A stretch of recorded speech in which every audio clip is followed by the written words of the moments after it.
এটা হইতেছে BNP double fascist hobby we. Awami লীগের ফ্যাসিবাদ কি দেখেছেন, Hasina square hobby we. Awami লীগকে নকল করাই যখন বিএনপির রাজনীতি হয়ে গেছে, আওয়ামী লীগের ধার করা অসাম্প্রদায়িকতা, মুক্তিযুদ্ধের চেতনা, জামাত শিবির রাজাকার, 1971 ছাড়া বিএনপির যেমন চলেই না। তো একজন বিএনপি মজার কমেন্ট করেছে, সেটা নেই আজকের এপিসোড।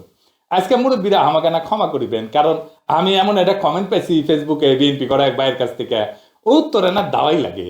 তো বিষয়টা সরমে, তাই মুরব্বীদের কাছ থেকে আগে এনে ম্যাপ চাই নিতেছি। উনি লিখতেছেন জামাতি লেসপেন্সার পিনাকি ভট্টাচার্য, মানে সে বলতে চাইতেছে আমি জামাতের চাটুকার আজ্ঞাবাহী। যাই হোক, সে কইতেছে বিএনপি পাদ মেললে ঢোল তবলা নিয়ে লাগে না, আর জামাত হাইকে প্যান্ট নষ্ট করলেও আমার নাকি কথা ফোটে না। কাহিনী কি? গুরুতর অভিযোগ। আসেন এই অভিযোগের জবাবটা একটু দেই। আর এটাও বিএনপির না বুঝে নেওয়া দরকার যে আমার লগে পাঙ্গা লড়তে আসলে ক্যাঙ্কা করে জয় বাংলা করে দেব। হ্যাঁ, এটা দেখে দিলাম আর কি। আসেন শুরু করি। বিএনপি লায়ক হয়েছে, ক্ষমতার যাবে, তো তার পাদ নিয়ে আমার তো সমস্যা থাকবেই। বিএনপি পাদলে আমি কেন বেদ্য বাজাই? হ্যাঁ জানেন, কারণ বিএনপির পাদে গন্ধ আছে, শব্দ নাই। তাই শব্দের অভাব পূরণ করার জন্য ঢোল তবলা বাজানো লাগে, শিল্পকে পূর্ণ করতে হয়। এডিটার সাহেব ঢোল তবলা বাজান। মোবাইলের রিঙ্গারের শব্দ না শোনার জন্য আপনি সাইলেন্ট মোড ইউজ করতে পারেন। পিস্তলের গুলির শব্দ ঢাকার জন্য আপনি সাইলেন্সার ইউজ করতে পারেন। কিন্তু আমার বিষয় বিএনপি তার ফিট করেছে যেমন সাইলেন্ট মোডে পাদ মারতে পারে। আমি অবাক হই কেন মির্জা ফখরুলের প্রিয় প্রথম আলো রিপোর্ট করে না দেশে আজও চলছে নিঃশব্দ পদের রাজনীতি, অথবা বিএনপির প্রিয় ডেইলি স্টার হেডলাইন দিতেছে না whispers of wind, BNP politics of silent fart. পাদের শব্দ আর গন্ধ উভয় থাকতে হয়। গন্ধ বা শব্দ ছাড়া পাদ পরিপূর্ণ পাদের মর্যাদা পাইতে পারে না। ধরেন পাদে যদি গন্ধ না থাকে, তাহলে তো আপনি গায়ে উঠবেন পাদে গন্ধ নেই, এ তো ভাবতেও পারি না। আল্লাহর দুনিয়ায় কি কুদরত দেখেন, পাদের শব্দের সাথে গন্ধ দিচ্ছেন। ধরেন পাদে শুধু গন্ধ আছে, শব্দ নাই, আপনি বুঝতে পারবেন কে পাদিচ্ছে না? পারবেন না। আপনার থার্মাল স্ক্যানার বসানো লাগবে, মেলার টাকা খরচা করে কে পাদিছে এটা বের করার লাগে। এই যে ইনকা করিয়া বুঝছাও, কেউ পাদবে আর আপনি স্ক্রিনে দেখবেন কে পাদিছে। শব্দ আর গন্ধ মিলে পাদের ফুল প্যাকেজ। তো বিএনপি তো ক্ষমতার যাবে, হাফ প্যাকেজ নিয়ে আসলে চলবে? পাবলিকে বলবে আপনি নকল পাদের নকল সরকার। অথর্ব জনগণ গান গাইবে বিএনপির প্রিয় রবীন্দ্রনাথ ঠাকুরের সুরে, ওরা পাদিতে জানে না দয়াময়। আপনারা মনে করছেন যে আমি হুদাই পাদ নিয়ে এপিসোড বানাইছি। আমি এপিসোড বানাই রাজনীতির বিষয় নিয়ে, সিরিয়াস বিষয় নিয়ে, তাই বলে শেষ পর্যন্ত পাদ নিয়ে এপিসোড? জি না, পাদ একটা রাজনৈতিক বিষয়। যেমন ধরেন বিএনপি ক্ষমতাতে আসলে সে পাদ ও প্রদীপের সামনে এসে দাঁড়াইবে, ক্ষমতার পাদ ও পিছে বিএনপির অভিষেক ঘটবে।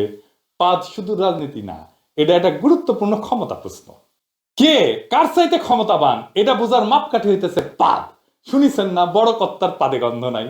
তার মানে আপনার পাদে কত মানুষ গন্ধ পাইতেছে না, তত মানুষ আপনার ক্ষমতা বলয়ের অধীন। এটাই আপনার স্ফিয়ার অফ ইনফ্লুয়েন্স। আমি শেক্সপিয়ার হলে লিখতাম a king's fart hath no scent only thunder. রাজার পাদে গন্ধ নাই, আছে শুধু গর্জন। ভোট আপনি ভয় দেখায় নিতে পারবেন, জাল ভোট দিতে পারবেন, ইঞ্জিনিয়ারিং করতে পারবেন, কিন্তু আপনারে বড় কর্তা ভাইবে আপনার পাদের দুর্গন্ধ সহ্য করার জন্য নিরেট ভালোবাসার আনুগত্য ছাড়া সম্ভব না। তাই পলিটিক্যাল ম্যান্ডেট নেওয়ার এটা খুব solid strong out of the box idea হইতে পারে কর্তার পাদের গন্ধ সহ্য করার মতো আনুগত্য। এইটারে সরকার গঠনের পদ্ধতি হিসেবে বিবেচনা করা যাইতে পারে। আশা করি প্রফেসর ইউনূসের ঐক্যমত কমিশন এই বিষয়টা নিয়ে ভাববেন। পলিটিক্যাল পার্টিগুলো কে কত দুর্গন্ধযুক্ত পাদের গন্ধ জনগণকে খাওয়াইতে পারে, এটাই তো আসলে ভোট।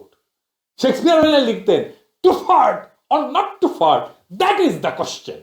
আওয়ামী লীগকে নকল করাই যখন বিএনপির রাজনীতি হয়ে গেছে, আওয়ামী লীগের ধার করা অসাম্প্রদায়িকতা, মুক্তিযুদ্ধের চেতনা, জামাত শিবির রাজাকার, 1971 ছাড়া বিএনপির যেমন চলেই না, হাসিনার স্মার্ট বাংলাদেশের মতো করে স্মার্ট পাদের কর্মসূচি ঘোষণা করতে পারে বিএনপি।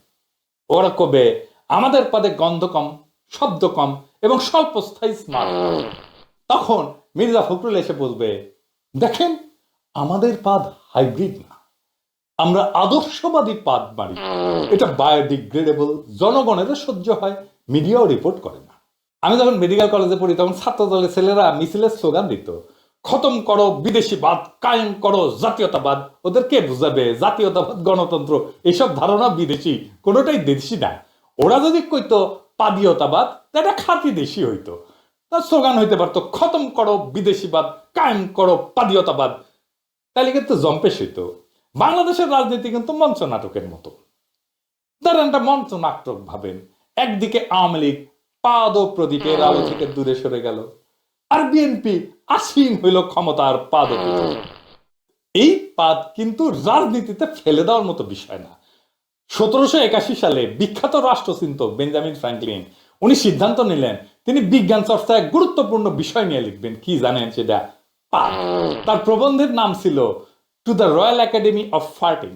বেঞ্জামিন ফ্র্যাঙ্কলিন রাজকীয় বিজ্ঞান একাডেমিকে উৎসাহ দিতে চাইছিলেন যেন তারা এমন কোনো ওষুধ আবিষ্কার করে যা সাধারণ খাবারের সাথে মিশায় খাওয়া যাবে এবং তার শরীরে গ্যাস নির্গমনকে করে তুলবে সুগন্ধযুক্ত, পরিচ্ছন্ন সুগন্ধির মতো। অর্থাৎ এই মহান রাষ্ট্রনায়ক, লেখক, বিজ্ঞানী, আবিষ্কারক চাইছিলেন এমন একটা চিকিৎসা পদ্ধতি তৈরি হোক যাতে পাদেরও সুগন্ধ। আহারে, বেঞ্জামিন ফ্র্যাঙ্কলিনের আশা আজও পূরণ হয়নি, তার স্বপ্ন এখনো পূরণ হয় না। উনি বাংলাদেশে জন্মাইলে ওনার উত্তরসূরি বেঞ্জামিন ফ্র্যাঙ্কলিনের স্বপ্ন পূরণের জন্য আর একবার ফ্যাসিবাদ কায়েম করিতেন। পাদকে সুগন্ধময় করার স্বপ্ন। বাংলাদেশের রাজনৈতিক নেতাদের কাজে হইতেছে স্বপ্ন দেখা। পদ্মা সেতু থেকে শুরু করে মধ্যমায়ের দেশ সব হওয়ার স্বপ্ন দেখেন। স্বপ্ন না দেখলে রাজনৈতিক নেতা হওয়া যায় না বাংলাদেশে। ওনারা স্বপ্নের কথা বলেন কিন্তু মাঝে মাঝে ওনাদের স্বপ্ন দোষ হয়, হইলেও সেটা ওনারা চেপে যান।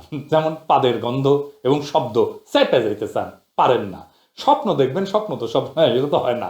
বেঞ্জামিন ফ্র্যাঙ্কলিন হুদাহুদি এমন পাদ নিয়ে গবেষণার কথা বলেন না।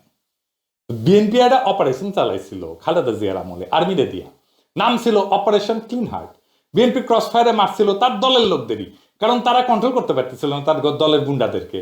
এই অপারেশন ক্লিন হার্ট যারা চালাইছিল তারাই হয়ে ওঠে র্যাব।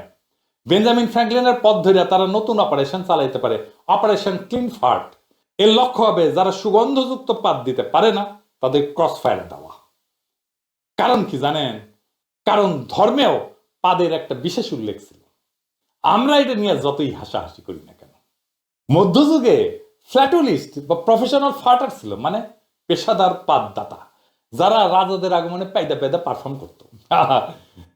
ওরা সম্ভবত গান গাইতো, আহ কি আনন্দ আকাশে বাতাসে, পেদে পেদে ফুটে ওঠে কত শোভা চারিপাশে, আহ কি আনন্দ আকাশে বাতাসে।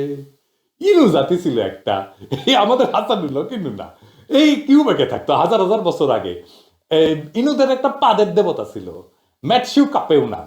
হঠাৎ কোনো পাদের শব্দ শুনলে সবাই বুঝতে পারতো সম্ভবত কিছু বার্তা এসেছে, ঐশী বার্তা। কিছু পেশাদার ফাটোলজিস্ট ছিল যারা এই পাদের ভাষার ব্যাখ্যা করত। পাদ নিয়ে একটা বই আছে কলে, প্রফেসর ভ্যালেরি অ্যালেনের on farting language and laughter in the Middle Ages. ওই বইয়ে দেখলাম যে 1300 থেকে 1400 শতাব্দীতে বাট ট্রাম্পের নামে একটা পারফরমেন্স ছিল, মানে দিয়া বাদ্য বাজানো। বিএনপির বুলু আছে না, উই তো বিএনপির মুখপাত্র, আর সালাউদ্দিন সাহেব মুখপাত্র। কিছুদিন আগে বুলুর পারফরমেন্স দেখেছিলাম না, হ্যাঁ, প্রফেসর ইউনুসের ধর্ম টর্ম নিয়ে কথা কইছিল। তো ওর একটা বাট ট্রাম্পের যদি আমরা দেখতাম দিয়া যদি বাদ্য বাজাইতো তাহলে কি মজাটাই না হইতো। বিএনপির পাদে আমরা বাদ্য বাজাই, কিন্তু বিএনপির পাদগুলো কেমন তারা একটা পাদ দেখাই। সালাউদ্দিন সাহেবের লেসপেন্সাররা এতই খেপিছে ইলিয়াস আর আমার উপরে জুতা মারিছে দেখেন। ইলিয়াস হোসেন ফিনাকি ইতার আরো জুতা মাজি দিয়ে আর প্রাণ প্রিয় সালাউদ্দিন ভাইয়ারে অপচর্য করার বলি আর তারা দিক্কাত জানাই জুতা নিক্ষেপ করছি। আমি জুতা মারছি যে আপনার সাংবাদিক ইলিয়াস হোসেন ও পিনাকি ভট্টাচার্যকে। ও আমাদের প্রিয় নেতা সালাউদ্দিন আহমেদকে নিয়ে মিথ্যা খবর ছড়াচ্ছে, এরা দুজনেই। এর কারণে এরা দুজনকে আমরা কি জুতা নিক্ষেপ করছি। ইলিয়াস আলী এবং পিনাকি ভট্টাচার্য, আমরা আমাদের প্রিয় নেতার বিরুদ্ধে অপপ্রচার চালানোর কারণে আমরা এদের বিরুদ্ধে জুতা নিক্ষেপ কর্মসূচি আজকে গ্রহণ করেছি। যদি এটা যদি বন্ধ না হয়, অপপ্রচার যদি বন্ধ না হয়, ভবিষ্যতে আরো এর চেয়ে কঠোরতম আমরা আন্দোলন করতে বাধ্য হব। আওয়ামী লীগ কোনোদিন করেছে এটা? হ্যাঁ, করে নাই। কারা বাংলাদেশের রাষ্ট্র ক্ষমতা আসতে চাই দেখেন, জান কালা কালা আওয়ামী লীগ কি করেছে? ওরা বিএনপি তামা তামা কইরা দিবে আপনার জান করলে। হ্যাঁ, স্যাম্পল তো দেখিলেন। আগামীর বাংলাদেশে বাক স্বাধীনতা মানে না বলার অধিকার না, বিএনপির এখনো পাদ চিনেও চুপ থাকার যোগ্যতা। বেঞ্জামিন ফ্রাঙ্কলিন চান সুগন্ধি পাদ, সেন্ট অগাস্টিন চান সুরেলা পাদ, আর বিএনপি চায় গন্ধহীন পাদ, যেন রাজনীতি কইরা আবার দায় নিতে না হয়। তাই পাদের শব্দ থাকতে হবে, রাজনীতিতে বক্তব্য থাকতে হবে। চুপ করে গন্ধ ছড়ানোটা গণতন্ত্রের অপমান করে। গাদা গাদা সংস্কার করতেছে প্রফেসর ইউনূসের সরকার, কিন্তু একটা ছোট আর গুরুত্বপূর্ণ সংস্কার করলে অনেক সমস্যা করলে মিটে যেত। তা হইতেছে নতুন একটা আইন। কি আইন? প্রত্যেকটা সংসদীয় বৈঠকের আগে পাদ দিয়ে নিতে হবে। পাদ দেওয়ার পরেই বক্তব্য দেওয়া যাবে, কারণ পাদ আগে ব্যয় হয়ে গেলে বক্তব্যের দুর্গন্ধ কম থাকবে।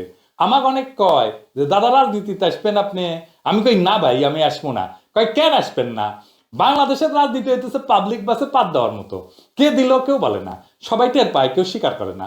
সবচেয়ে বড় কথা, সেই বাসে বসা যায় না, দাঁড়ানো যায় না, শুধু নিঃশব্দে সহ্য করে যেতে হয় প্রজন্মের পর প্রজন্ম। যারা সহ্য করে তারাই হইতেছে আম জনতা, এই জনগণ। এপিসোডের শেষে বিএনপি কাটা বিনা পয়সায় স্ট্র্যাটেজি দিই। আপনারা জানেন আমি মেলা স্ট্র্যাটেজি দিছি, এমনকি হাসিনাকেও স্ট্র্যাটেজি দিছি। আমার স্ট্র্যাটেজি হলে ফুল প্রুফ, একদম বন্দুকের গুলি মিস হইতে পারে, আমার স্ট্র্যাটেজি কোনো মিস হবে না কখনো। বিএনপিকে একটা ফুল প্রুফ স্ট্র্যাটেজি দিব আজকে। বিএনপি তো মাঝে মাঝে ইন্ডিয়ার দিকে দৌড় মারে, আমার হাত ধরে তুমি নিয়ে চলো সখা, আমি তো পথ চিনি না, এই কয়েক করবে এরা মারে দৌড়। আবার আমাদের টেনে আনতে হয় বিএনপিকে। আমাদের আশঙ্কা ইন্ডিয়া আবার বিএনপির সাথে সেই সিস্টেম করে ফেলবে, আবার বিএনপি মারবে দৌড়, যা সে আওয়ামী লীগের সাথে করেছিল, মানে ওয়াকারের সাথে করেছিল ইন্ডিয়া। কিন্তু আমার স্ট্র্যাটেজি ফলো করলে ইন্ডিয়ার সাথে, বিশেষ করে মোদী সরকারের সাথে ভালো সম্পর্ক হবে বিএনপির। বিএনপির সাথে ইন্ডিয়ার সম্পর্ক হবে, এতে আমাদের কোনো সমস্যা নাই। সমস্যা হইতেছে বাংলাদেশের রাজনৈতিক অর্থনৈতিক ক্ষতি হবে কিনা। সেই জন্যে আমার স্ট্র্যাটেজি ফলো করলে ইন্ডিয়ার সাথে, বিশেষ করে মোদী সরকারের সাথে বিএনপির সম্পর্ক ভালো হবে, কিন্তু বাংলাদেশকে কোনো রাজনৈতিক বা অর্থনৈতিক ছাড় দিতে হবে না। কি সেটা? বিএনপিকে একটা আইন পাশ করতে হবে, হাইগা না সুসলেও পাইদা গঙ্গা জল। শুধু মোদী খেন, মোদীর বাপ আইসা ওই সরকারকে সাপোর্ট করবি। বিএনপি কি এই গঙ্গা জলের স্ট্র্যাটেজি এবার নিবে?